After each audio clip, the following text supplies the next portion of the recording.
प्यारे व्यूवर्स, अस्सलाम वालेकुम। 27 अक्टूबर 2022 आज का दिन पाकिस्तानी तारीख़ में एक स्याह दिन के तौर पर याद किया जाता है। आज के दिन सन 1948 में हिंदुस्तानी फ़ौज कश्मीर में दाखिल हुई और कश्मीर पर कब्ज़ा कर लिया। पाकिस्तानी फ़ौज ने बहादुर कबायली अवाम से मिलकर एक बहुत बड़ी जंग लड़ी और अपना आधे से ज़्यादा कश्मीर का हिस्सा आज़ाद करा लिया। बाकी जो कश्मीर का हिस्सा था, जो इस वक्त हिंदुस्तान के कब्ज़े में है, मकबूजा कश्मीर जिसे कहते हैं, उसके लिए हिंदुस्तान करारदाद अक़वाम मुत्तहिदा में लेकर चला गया और अक़वाम मुत्तहिदा ने में ये तय पाया कि ये बाकी तमाम कश्मीर का मामला कश्मीरियों पर छोड़ देते हैं और कश्मीरियों के हक़ ख़ुद इरादियत के नतीजे में जो भी फ़ैसला आएगा उस पर वो इसका फ़ैसला होगा। तो उस वक़्त से आज तक ये जो करारदाद है वो अक़वाम मुत्तहिदा में ही है। इस पर कुछ डेवलपमेंट्स हुई बाद में, लेकिन ये जो लातों के बूत है वो बातों से मानने वाले नहीं हैं। तो इसलिए हमारे कौमी इदारे जो हैं, जो मुक़्तदर इदारे हैं, जो हमारे ताकत के इदारे हैं, जो हमारी बहादुर अफवाज हैं, उनके सरबराहान हैं, उनके जो सारे उनको लीड करने वाले हमारे काबिल तरीन जो अफसरान हैं, उनसे गुजारिश है कि अगर बातचीत वाली पॉलिसी अगर ठीक नहीं है तो पॉलिसी में कोई डेवलपमेंट चेंज करके उसको इस मसले को हल करने के लिए अपना किरदार अदा करें, ताकि ये मसला अब सारी ज़िंदगी हल तलब तो नहीं रहना चाहिए, इसको हल होना चाहिए और आइंदा ताकि पाकिस्तानी कौम जो है उसकी बेहतरी के लिए सोचा जा सके। तो बराए मेहरबानी अब मैं इदारों से अपील करता हूँ कि इस मसले को संजीदा लेकर हल करने की कोशिश की जाए। दूसरी बात मैं जनाब अरशद शरीफ साहब पे करना चाहता हूँ, उनकी शहादत पे करना चाहता हूँ। वो कीनिया में शहीद हुए, आज उनकी नमाज जनाजा अदा करके तदफीन कर दी गई है। तो पाकिस्तानी कौम बतौर कौम मजमूई तौर पर बहुत ज़्यादा अफसरदा और इस बात पे गमज़दा है। तो मैं ये चाहता हूँ कि जो पाकिस्तानी कौम नारा लगाती है कि अरशद शरीफ का खून रायगा नहीं जाने देंगे, तो उसका खून रायगा नहीं जाएगा अगर हम आज से एक बात तय कर लें कि आज के बाद हमने झूठ नहीं बोलना, क्योंकि अरशद शरीफ साहब झूठ नहीं बोलते थे। आज के बाद कोई किसी पर झूठा इल्ज़ाम नहीं लगाना, क्योंकि अरशद शरीफ साहब किसी पर झूठा इल्ज़ाम नहीं लगाते थे। आज तक उनकी सहाफ़त में किसी ने उनके लगाए गए इल्ज़ाम को गलत नहीं कहा, वो बल्कि दस्तावेज़ी सबूत पेश करके बात करते थे। और इस तरह का जर्नलिस्ट पाकिस्तान में मेरे ख़्याल में अब कोई नहीं रहा। सभी बातों के ज़रिए इल्ज़ाम लगाते हैं, मालूमात के ज़रिए इल्ज़ाम लगाते हैं। तो वो वाहिद साफ़ी था जो दस्तावेज़ात साबितशुदा दस्तावेज़ात लेकर बैठता और उसी पर ही बात करता था। तो और दूसरों को मौका देता था कि अगर कोई शक शुबा है तो बेशक मेरे फ़ोरम पे आ जाए और चाहे मुझे किसी दीगर फ़ोरम पे ले जाकर मेरे सामने बैठकर मेरे मामले को देख लें। अगर शक शुबा हो तो निकाल लेते हैं। तो इस बात को पाकिस्तानी कौम लेकर आगे बढ़े और जो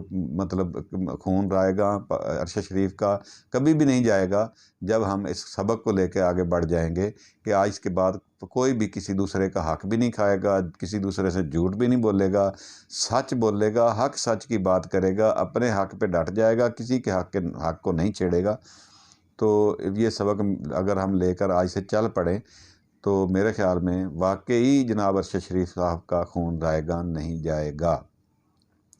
इस बात को मेरी तमाम इदारे जो ताकतवर तरीन इदारे हैं, इदारे वो जो जिनके पास इख्तियारात हैं, जिनका हुक्म चलता है, जिनके पास अवाम की दी हुई ताकत है, जिनके पास अवाम के दिए हुए इख्तियारात हैं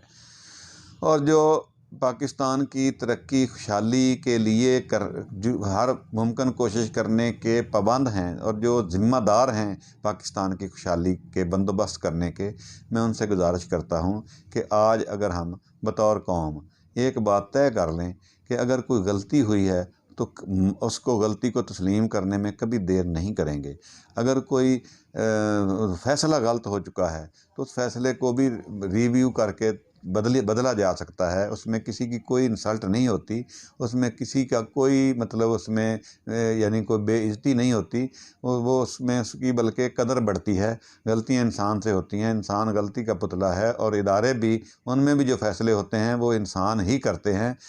تو اس طرح کوئی غلطی کوتاہی ہوئی ہے تو اس کو ریویو کر کے اپنے جو معاملات ہیں ان کو درست کر کے نئے سرے سے نئی جدوجہد سے پاکستان کی عوام کی طاقت سے اس کو حل کریں اور اچھے طریقے سے حل کریں، اپنی سمتیں درست کریں، اپنے حق اور حقوق کو پہچانیں، دوسروں کے حق حقوق کو نہ چھیڑیں، دوسرے کے حقوق کے دائرہ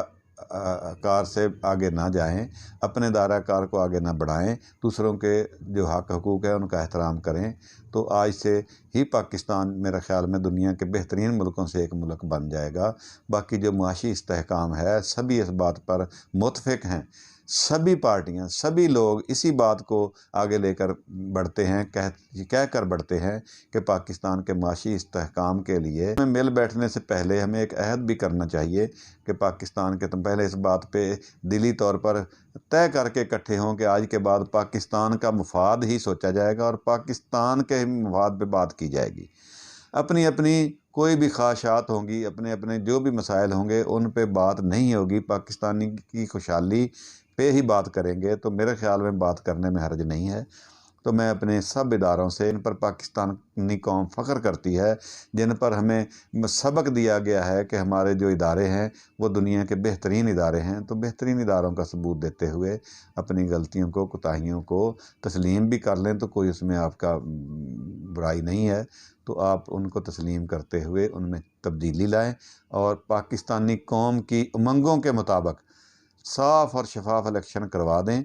صاف اور شفاف الیکشن کروانے میں آپ کی جتنی بھی طاقت لگے، جتنا بھی وسائل لگیں وہ آپ لگا دیں، تو آپ کی اس وسائل آپ کے استعمال ہوتے ہوئے جو الیکشن صاف اور شفاف الیکشن جو ہوگا اس میں جو بھی منتخب ہو کر آئے گا تو دوسرا اس کو بیٹھ کے اس کے ساتھ تعاون کر کے 5 سال نکالے۔ اگر وہ اس قابل ہوا تو اس سے اگلی دفعہ وہ الیکشن میں پھر آ جائے گا، اگر نہ ہوا تو پھر دوسرے جو اس کے اپوزٹ سیاسی مخالفین ہیں وہ بھی اپنے پاکستان کا بھلائی سوچتے ہوئے وہ اس کا ساتھ دیں، اسی کے ساتھ اور اسی کو ساتھ دیتے ہوئے اس کو 5 سال پورے کرنے میں مدد دیں، ان کی جو غلطیاں ہیں ان کو اچھے طریقے سے ان کی وضاحت کریں، ان کو ان کے فیصلوں میں تبدیلی اس طرح کروائیں کہ وہ تبدیلی کرنے پہ مجبور ہو جائے، مجبور اس طرح ہو جائیں کہ آپ نے ان کی جو غلطیاں ہیں ان کو اپنے مطلب ہائی لائٹ کرنا ہے، ان کو سیاسی مخالفت میں ضد نہیں بنا لینا۔ تو اب میں چاہتا ہوں کہ پاکستان کے تمام ادارے، پاکستانی جو سیاسی پارٹیاں ہیں وہ سب مل بیٹھ کر اس بات پہ آ جائیں، تو پھر ارشد شریف کا خون واقعی رائے گا نہیں جائے گا۔ تو اس بہت بڑی قربانی سے اگر پاکستان کے راستے کا صحیح تعین ہو کر تمام لوگ چل پڑیں، تعین کر کے چل پڑیں، تو میرا خیال میں واقعی پاکستانی قوم جو ہے اس ملک کو جنت بنانے میں اہم کردار ادا کر سکتی ہے، اور تمام جماعتیں، تمام جو لوگ جو تمام کرتا دھرتا ہے وہ ان کی پاکستان میں بہتری کی جو مطلب بنیاد ہے وہ ڈال دی جائے گی، تو پاکستان آگے بڑھنے میں دیر نہیں لگائے گا۔ پاکستان کو اتنا کم وسائل والا ملک نہیں ہے، اس کو سمجھیں، پاکستان جیسے وسائل میرے خیال میں کسی ملک کے پاس ہوں گے، زیادہ ملکوں کے پاس نہیں ہیں، پھر بھی وہ بہت طاقتور ملک ہیں اور اچھا مطلب اپنا سسٹم چلا رہے ہیں، لیکن پاکستان اتنے مسائل ہوتے ہوئے مشکلات میں ہی گرا رہتا ہے، ہر وقت معاشی استحکام کی فکر رہتی ہے، تو اس کو دور کرنے کے لیے سچائی اور حق کا ساتھ دیں، اپنی غلطیوں کو تسلیم کریں، الیکشن صاف اور شفاف کروائیں، جلدی کروائیں، اور اس طرح پاکستان ترقی کرے گا تو سب کی ترقی ہوگی، سب کی عزت بڑھے گی، سبھی اداروں کا وقار بڑھے گا۔ تو انشاءاللہ میں امید رکھتا ہوں کہ میری اس بات کو میری جو چینل کے سبسکرائبر اور میرے ویورز ہیں وہ میرے پیارے ویورز جو اس بات کو میری کو آگے بڑھائیں گے اور پاکستان کی تعمیر و ترقی میں سچائی اور حق کے ساتھ ساتھ کندھے سے کندھا ملا کر شامل ہوں گے، اور میری بات کو سوشل میڈیا پر آگے بڑھانے کے لیے میرے ساتھ ملیں گے، میری غلطیوں کی نشاندہی کریں گے، میری اچھی بات کو سراہتے ہوئے اس کو آگے بڑھائیں گے۔ تو میں چاہتا ہوں کہ میرے چینل کو، عوامی مائنڈ چینل کو سبسکرائب کیا جائے اور شیئر کر کے مجھے آگے بڑھانے میں میری مدد کریں۔ اللہ حافظ، السلام علیکم۔